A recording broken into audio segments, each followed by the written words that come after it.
Okay, it is day 18 of reading through the scriptures. Genesis chapter 18 is our first chapter we'll be reading. And Yahweh appeared to him, I think that's Abraham, by the terebinth trees of Mamre, while he was sitting in a tent door in the heat of the day. So he lifted his eyes and looked, and saw 3 men standing opposite him. And when he saw them, he ran from the tent door to meet them, and bowed himself to the ground. And said, Yahweh, if I have now found favor in your eyes, please do not pass your servant by. Please let a little water be brought, and wash your feet, and rest yourselves under the tree. And let me bring a piece of bread, and refresh your hearts, and then go on, for this is why you have come to your servant. And they said, do as you have said. So Abraham ran into the tent to Sarah, and said, Hurry, make ready 3 measures of fine flour, knead it, and make cakes. And Abraham ran to the herd, and took a tender and good calf, gave it to a young man, and he hurried to prepare it. And he took curds and milk and the calf which he had prepared, and set it before them, and he stood by them under the tree as they ate. And they said to him, Where is Sarah your wife? And he said, See, in the tent. And he said, I shall certainly return to you according to the time of life, and see, Sarah your wife is to have a son. And Sarah was listening at the tent door which was behind him. Now Abraham and Sarah were old, well advanced in age, and Sarah was past the way of women. And Sarah laughed within herself, saying, After I have grown old, shall I have pleasure, my master being old too? And Yahweh said to Abraham, Why did Sarah laugh, saying, Shall I truly have a child since I am old? Is any matter too hard for Yahweh? At the appointed time I am going to return to you, according to the time of life, and Sarah is to have a son. But Sarah denied it, saying, I did not laugh, for she was afraid. And he said, No, but you did laugh. And the men arose up from there and looked toward Sodom, and Abraham went with them to send them away. And Yahweh said, Shall I hide from Abraham what I am doing? Since Abraham is certainly going to become a great and mighty nation, and all the nations of the earth shall be blessed in him. For I have known him, so that he commands his children and his household after him, to guard the way of Yahweh, to do righteousness and right ruling, so that Yahweh brings to Abraham. Daddy, your sandwiches are done. Oh, my little boy just brought me a couple sandwiches for lunch. All right, I have no idea where I was. So, okay, he was okay. I'll start at 17. I know I read that already, but anyway. And Yahweh said, Shall I hide from Abraham what I am doing? Since Abraham is currently going to become a great and exceedingly great and mighty nation, and the nations of the earth shall be blessed in him. For I have known him, so that he commands his children and his household after him to guard the way of Yahweh, to do righteousness and right ruling, so that Yahweh brings to Abraham what he has spoken to him. And Yahweh said, Because the outcry against Sodom and Gomorrah is great, and because their sin is very heavy, I am going down now to see whether they have done altogether according to the outcry against it that has come to me. And if not, I know. So the men turned away from there and went toward Sodom, but Yahweh stood before Abraham. And Abraham drew near and said, Would you also destroy the righteous with the wrong? Suppose there are 50 righteous within the city. Would you also destroy the place and not spare it for the 50 righteous that were in it? Far be it from you to act in this way, to slay the righteous with the wrong, so that the righteous should be as the wrong. Far be it from you, does the judge of all the earth not do right? And Yahweh said, If I find in Sodom 50 righteous within the city, then I shall spare all the place for their sakes. And Abraham answered and said, Look, please, I who am but dust and ashes have taken it upon myself to speak to Yahweh. Suppose there are 5 less than the 50 righteous. Would you destroy all of the city for lack of 5? And he said, If I find there 45, I do not destroy it. And he spoke to him yet again and said, Suppose there are found 40. And he said, I would not do it for the sake of 40. And he said, Let not Yahweh be displeased, and let me speak. Suppose there are found 30. And he said, I would not do it if I find 30 there. And he said, Look, please, I have taken upon myself to speak to Yahweh. Suppose there are found 20. And he said, I would not destroy it for the sake of 20. And he said, Let not Yahweh be displeased, and let me speak only this time. Suppose there are found 10. And he said, I would not destroy it for the sake of 10. Then Yahweh went away as soon as he had ended speaking to Abraham, and Abraham returned to his place. So I normally don't talk about a passage until the end of the readings at the end of the video.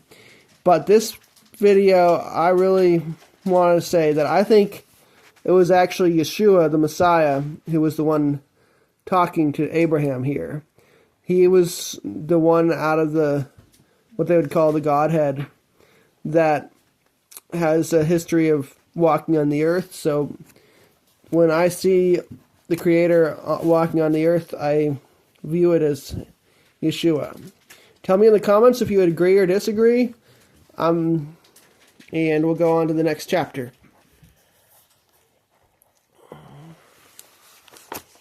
Okay, Isaiah chapter 18, also called Yeshayahu.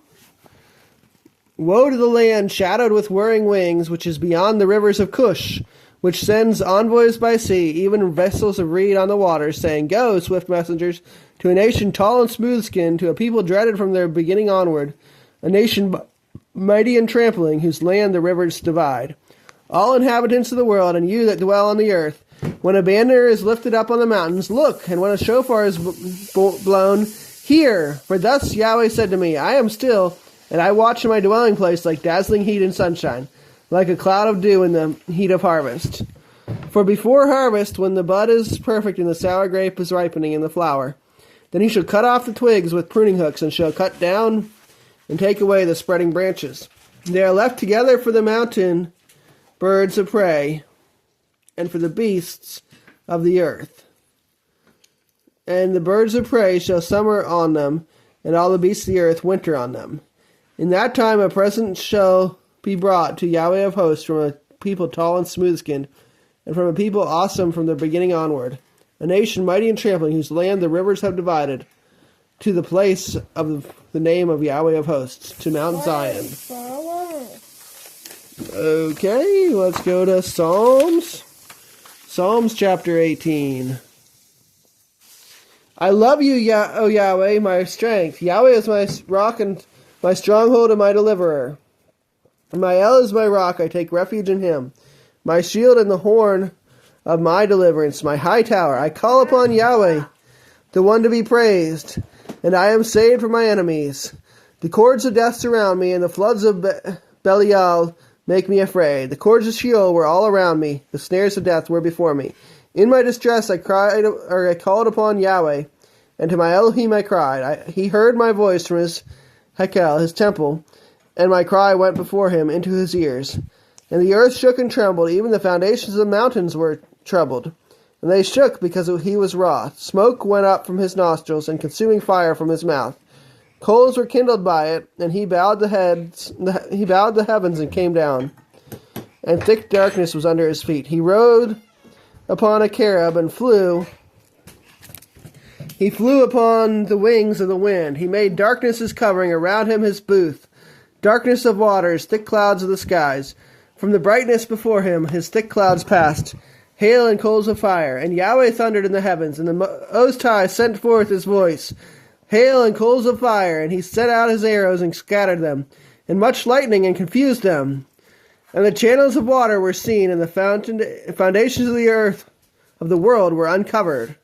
At your rebuke, O Yahweh, at the blast of the breath of your nostrils, he sent from above, he took me, he drew me out of many waters. He delivered me from my strong enemy, and from those hating me, for they were stronger than I. They confronted me in the day of my calamity, but Yahweh was my support. He brought me out into a large place. He delivered me, for he delighted in me.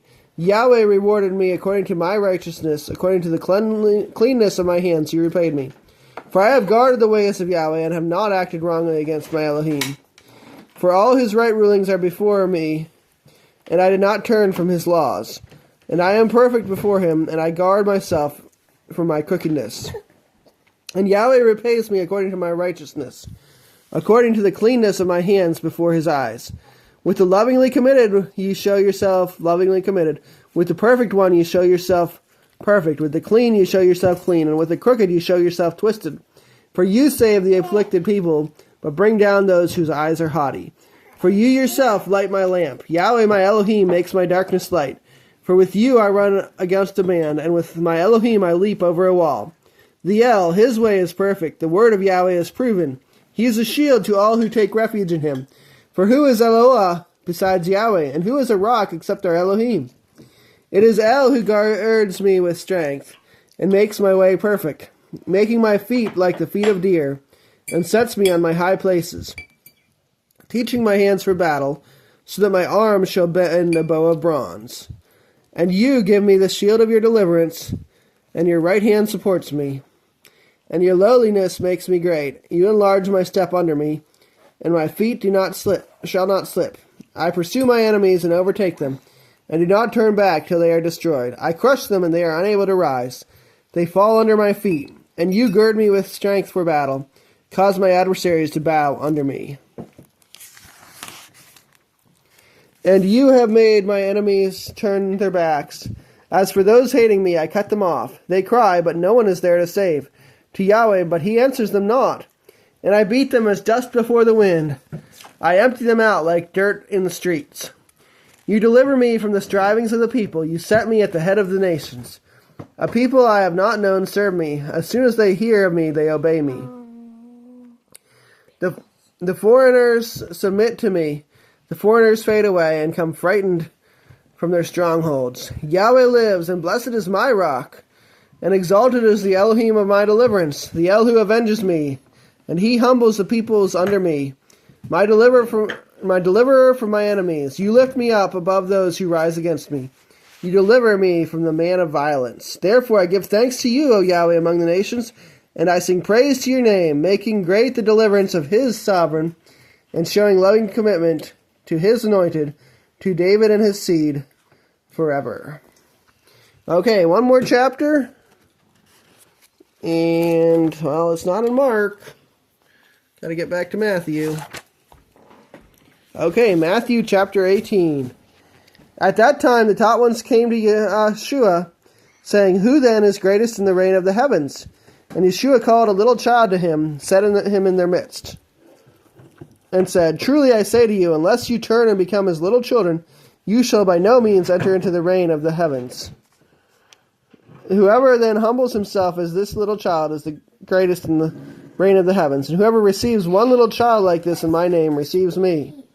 But whoever causes one of these little ones to stumble, is what I think it's going to say, one of these little ones who believe in me to stumble, it is better for him that a millstone be hung around his neck, and that he be drowned in the depth of the sea. Woe to the world because of stumbling blocks.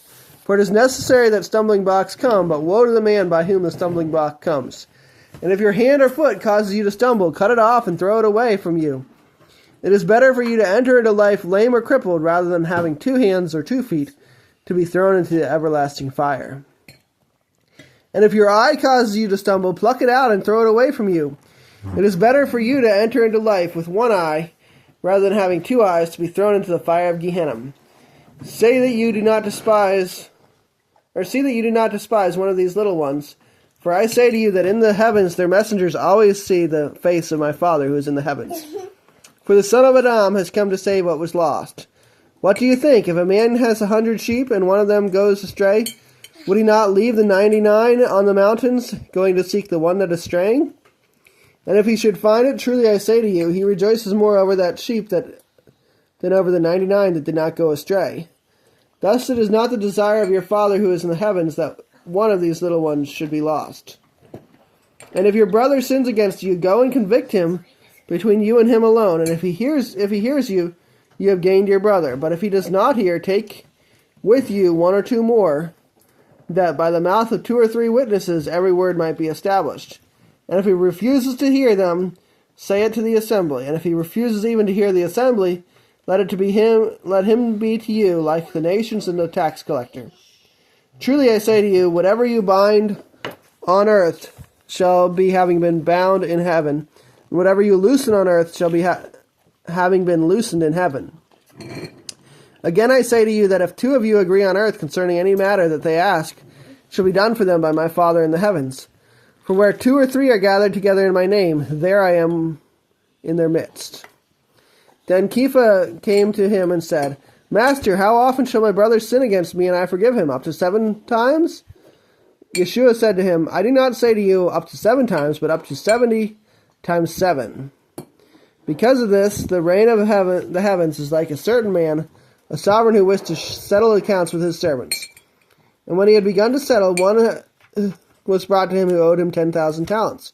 But as he was unable to pay, his master commanded that he be sold with his wife and children and all that he had, and payment to be made. Then the servant fell down before him, saying, Master, have patience with me, and I shall pay you all. And the master of that servant was moved with compassion, released him, and forgave him the debt. And that servant went out and found one of his fellow servants who owed him 100 denarii. Denarii? I don't know how to pronounce that word. Should be able to do it. And he laid his hands on him and took him by the throat, saying, Pay me what you owe. Then his fellow servant fell down at his feet and begged him, saying, Have patience with me, and I shall pay you all. But he would not, and went and threw him into prison until he should pay the debt. And when his fellow servants saw what had been done, they were deeply grieved, and came and reported to their master all that had taken place. Then his master called him and said to him, Wicked servant, I forgave you all that debt, seeing you begged me. Should you not also have had compassion on your fellow servant, as I also had compassion on you? And his master was wroth, and delivered him to the torturers until he should pay all that was due to him. So also my heavenly Father shall do to you if each of you from his heart does not forgive his brother his trespasses.